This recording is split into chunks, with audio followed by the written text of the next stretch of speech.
கர்த்தருக்குள் பிரியமானவர்களே, மார்ச் 27 இன்றைய பனித்துளிகளின் தலைப்பானது ஞாபக சின்னம். வசனம் 1 சாமுவேல் 7வது அதிகாரம் 12வது வசனம். அப்பொழுது சாமுவேல் ஒரு கல்லை எடுத்து மிஸ்பாவுக்கும் சேனுக்கும் நடுவாக நிறுத்தி, இம்மட்டும் கர்த்தர் எங்களுக்கு உதவி செய்தார். வேதத்தின் மூலம் அநேக விசுவாச வீரர்களின் சாட்சிகளை வாசிப்பதிலும் நம்முடைய வாழ்க்கையில் ஆண்டவர் நமக்கு காண்பித்த ஆயிரம் நன்மைகளை நினைவு கூர்ந்து அவருக்கு ஸ்தோத்திரம் சொல்லுவது எத்தனை நன்மையும் இன்பமும் ஆனது. யாராயிருப்பினும், ஏழையோ செல்வந்தனோ படித்தவனோ படிக்காத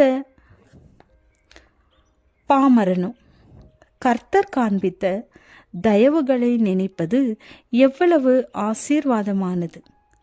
ஆண்டவர் நமக்கு காண்பித்த பராமரிப்பு, நன்மைகள், இரக்கங்கள் எல்லாவற்றையும் நம் ஞாபகத்தில் அழியாமல் பதித்திருப்பது அவர் மேல் நாம் காண்பிக்கும் மெய்பக்தியை வெளிப்படுத்துகிறது.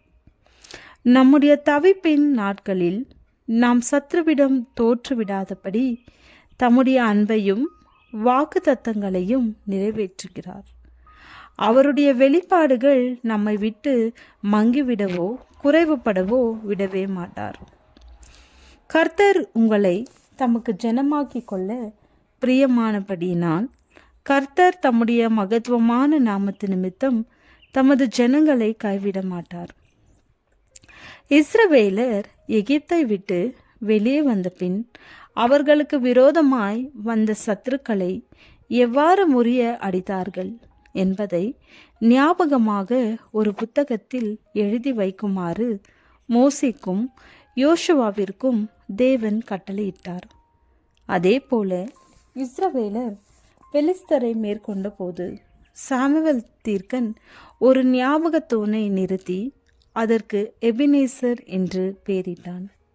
அதற்கு இம்மட்டும் கர்த்தர் எங்களுக்கு உதவி செய்தார் என்று அர்த்தமாம். ஆசா தன் தேவனாகிய கர்த்தரை நோக்கி கூப்பிட்டு, கர்த்தாவே, பலமுள்ளவனுக்காகிலும் பலனற்றவனுக்காகிலும் உதவி செய்கிறது உமக்கு லேசான காரியம். எங்கள் தேவனாகிய கர்த்தாவே, எங்களுக்கு துணை நில்லும். உம்மை சார்ந்து உம்முடைய நாமத்தில் ஏராளமான இந்த கூட்டத்திற்கு எதிராக வந்தோம்.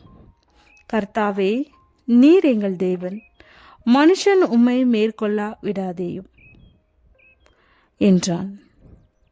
பண்டைய காலங்களில் சம்பவித்தது போல இன்று நாமும் நமக்கு வரும் எல்லா உபத்திரவங்களிலும், பகைகளிலும், வியாதிகளிலும், மனுஷரின் கண்களிலும், பொய் சாட்சிகளிலும், துரோகங்களிலும் சாமுவேல் தீர்க்கனை போல் சொல்லலாமே, என் அருமை சிருஷ்டிகரிடம் என்னை ஒப்படைக்கிறேன், அவர் என்னை கைவிடாமல் காப்பார் என்று விசுவாச அறிக்கையிடுவோம். எத்தனை ஆண்டுகள் கடந்தாலும் சத்ருவின் கையிலிருந்து நம்மை காத்தவருக்கு நன்றியோடு இருப்போம். நம் கண்ணீரை துடைத்து ஆறுதல் படுத்தினவர் அவரே. கர்த்தாவே, என் சத்துருக்கள் என்னை மேற்கொண்டு மகிழ ஒட்டாமல் நீர் என்னை கை தூக்கி எடுத்தபடியினால் நான் உம்மை போற்றுவேன். ஜெபம். அன்புள்ள ஆண்டவரே, எங்கள் உள்துரியங்களில் உமக்கு நன்றி சொல்ல எங்களுக்கு உதவி அருளும். மேன்.